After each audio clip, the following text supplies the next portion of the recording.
तो hey guys, welcome back to a new video. First of all बात करने वाले flying beast and Dhruv Rathee के बारे में। तो क्या ध्रुव राठी ने फ्लाइंग बीस्ट का दिल जीत लिया? Flying beast and Dhruv Rathi का कंट्रोवर्सी आपको पता ही होगा, चलता ही रहता है। इसी के चलते क्या होता है कि ध्रुव राठी गुड़गांव के वाटर लॉन्चिंग से रिलेटेड एक वीडियो पोस्ट किए बीजेपी को क्रिटिसाइज करते हुए। आप उनका वो वीडियो देख सकते हो। ये है गुड़गांव। इसे देश का सबसे मॉडर्न शहर माना जाता है, द मिलेनियम सिटी। लेकिन सिर्फ 2 घंटे की बारिश के बाद यहाँ के हाईवे पर 20 किलोमीटर लंबा ट्रैफिक जैम लग गया। ये नजारा देखो, ऐसा नजारा शायद ही दुनिया के किसी देश में आपको देखने को मिलेगा। ये एक ऐसा शहर है जहां पर लोग 5-5 करोड़ के घरों में रहते हैं, लेकिन घरों से बाहर नहीं निकल सकते पानी भरने की वजह से। ये देखो 100 करोड़ के फ्लैट, पानी देखो आप। यहाँ पर 100 करोड़ के अपार्टमेंट्स मिलते हैं, लेकिन उन अपार्टमेंट्स के बाहर ये हाल देखने को मिलता है। गुड़गांव में 5 इंजन की सरकार है। म्यूनिसिपैलिटी बीजेपी के कंट्रोल में है, मेयर बीजेपी का है, सारे एमएलए बीजेपी के हैं, एमपी बीजेपी का है, चीफ मिनिस्टर बीजेपी का है, प्राइम मिनिस्टर बीजेपी का है।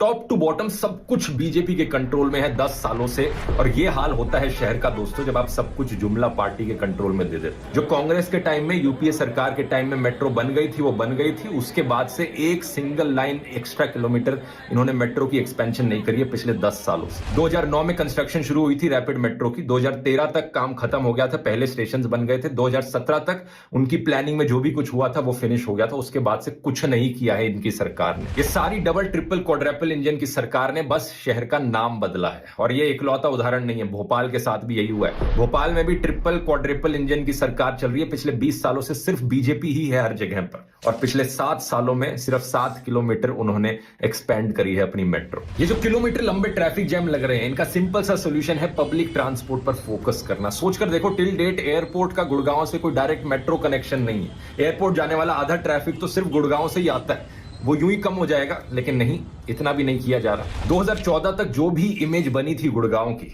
उसका पूरा बेड़ा गर्क करके रख दिया इन्होंने। ये पार्टी सिर्फ एक ही काम में माहिर है, कैसे लोगों को धर्म के नाम पर लड़वाया जाए और लोगों को बेवकूफ बनाया जाए। अपनी आंखें खोल लो टाइम पर, नहीं तो अगले 10 सालों तक भी यही सब। तो इसी वीडियो को शेयर करते हुए फ्लाइंग बीस्ट लिखी, एक ही तो दिल है ध्रुव भाई, कितनी बार जीतोगे। अब काफी सारे लोगों को ये सरकाज़म लग रहा है एंड कुछ लोगों को लग रहा है कि फ्लाइंग बीस्ट एक्चुअली में तारीफ किए हैं। आगे बढ़ते हैं, बात करने वाले एमएस धोनी के बारे में। तो धोनी एंड हुक्का अचानक से क्यों ट्रेंड करने लगा? बेसिकली हुआ क्या कि former Indian cricketer Irfan Pathan का 5 साल पुराना इंटरव्यू वायरल होने लगा, जहां पर वो बोले थे कि कैसे 2008 में जब एमएस धोनी इंडियन टीम के कैप्टन थे तब उनको ड्रॉप कर दिया गया था टीम से। तो वो उनसे जाकर क्लैरिफाई किए थे कि हुआ क्या है, क्या मेरे परफॉर्मेंस में कुछ खराबी है? तब एमएस धोनी बोले थे कि नहीं, सब कुछ ठीक है। एंड इरफान पठान कहे कि वो बार बार जाकर किसी से बात नहीं करते थे, क्योंकि सेल्फ रिस्पेक्ट भी तो है अपना। अब मेरा वो तो आदत नहीं है कि मैं किसी के रूम में जाकर उनके लिए हुक्का वगैरह सेट करूंगा, बातचीत करूंगा। मेरा काम है बस ऑन फील्ड परफॉर्म करना। तो यहाँ पर जो उन्होंने हुक्का वाला रेफरेंस दिया है, इसी से सब लोग अज्यूम करने लगे कि एमएस धोनी लव्स हुक्का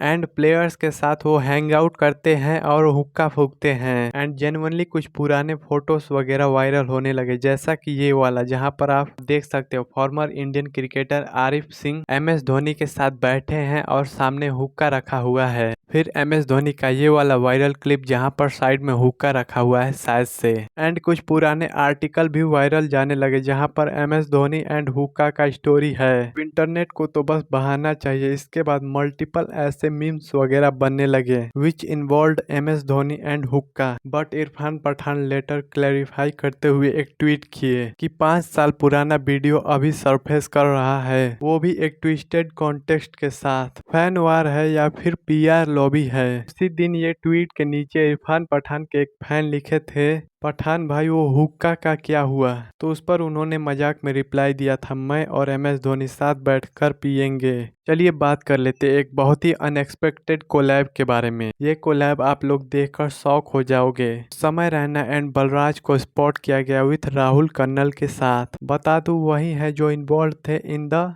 वेंडलाइजेशन ऑफ द हैबिटेट। हैबिटेट जहां पर स्टैंड अप कॉमेडी शोज होते थे, जो ऑन करते थे बलराज। कुछ महीने पहले कुणाल कामरा महाराष्ट्र के deputy chief minister Eknath Shinde को गद्दार बोल दिए थे इनडायरेक्टली। इसके बाद बहुत ही बवाल बवाल वगैरह हुआ था उस टाइम पर। एकनाथ शिंदे की पार्टी शिवसेना के मेंबर हंगामा किए। जो राहुल कन्नल है, बता दूं, वो युवा जनरल सेक्रेटरी हैं शिवसेना पार्टी के। जो गैंग आकर हैबिटेट स्टूडियो में तोड़फोड़ किए थे, उसी गैंग के राहुल कन्नल पार्ट थे। हैबिटेट को उसके बाद बंद भी कर दिया गया। तो लोग अभी काफी ज्यादा शॉक्ड हैं कि जिस बंदे ने हैबिटेट स्टूडियो में तोड़फोड़ किया, उसी के साथ बलराज कैसे मिल लिए, क्योंकि ये बलराज हैबिटेट के ओनर हैं। तो गाइज, आपका इस पर क्या ओपिनियन है, कमेंट सेक्शन में जरूर बताना। तो आशा करता हूँ ये वीडियो आप लोगों को अच्छा लगा हो, तो वीडियो का लाइक और चैनल का सब्सक्राइब। मिलते हैं अगले वीडियो में। Thanks for watching.